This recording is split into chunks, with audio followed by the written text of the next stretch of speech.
ఈరోజు night dinner వచ్చేసి chapati paneer role అనమాట. అది ఎలా చేసుకోవాలి ఏంటి అనేది అయితే ఈ వీడియోలో అయితే చూసేద్దాము, వచ్చేయండి. ఫస్ట్ ఒక బౌల్ తీసేసుకొని దాంట్లో కారం, ఉప్పు, ధనియాల పొడి, అలాగే గరం మసాలా, కొంచెము లెమన్, పెరుగు, అలాగే కొంచెం ఆయిల్ వేసేసుకోవాలి, చిటికెడు పసుపు అలా వేసేసి మొత్తం ఆ మిక్చర్ని అంతా కలిపేసుకోవాలన్నమాట పేస్ట్ లాగా. దాంట్లో పన్నీరు మనం కట్ చేసుకున్నాం కదా, ఆ పన్నీర్ ముక్కలు అయితే దాంట్లో వేసేసుకోవాలి.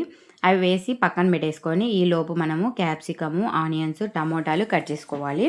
అవి చిన్నవి స్లైసెస్ లాగా కట్ చేసుకొని ఇంకో ప్యాన్ తీసేసుకొని ప్యాన్లో మనం కలిపి పెట్టుకున్న పన్నీర్ మిశ్రమాన్ని దాంట్లో వేసేసుకోవాలి. అది కొంచెము వేగిన తర్వాత దాంట్లోనే క్యాప్సికము, ఆనియన్స్, టమాటాలు కట్ చేసుకున్నాం కదా అవంతా వేసేసి కొంచెం బాగా ఆయిల్లో వేయించాలి. అవి కొంచెం బాగా వేసేసి గ్రేవీ పోయి బాగా దగ్గరికి వచ్చేసిన తర్వాత దాన్ని పక్కన పెట్టేసి ఇప్పుడు మనం చపాతీ చేసుకొని ఆ చపాతీ మధ్యలో ఇప్పుడు చూపిస్తున్న విధంగా మధ్యలో వేసేసుకొని చపాతీ రోల్ చేసేసుకొని తినేయడమే. నిజంగా చాలా అంటే చాలా బాగుంది. నైట్ సింపుల్గా ఏమైనా తినాలనుకున్నప్పుడు ఇలా ట్రై చేయండి, నిజంగా చాలా బాగుంటుంది.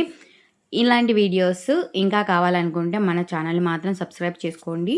ఇంత దాకా వీడియో చేశారు కదా, చూసిన వాళ్ళందరూ లైక్ చేస్తే నిజంగా చాలా లైక్స్ వస్తాయి తెలుసా.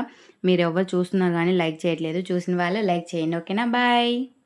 నెక్స్ట్ వీడియోలో మళ్ళీ కలుద్దాం.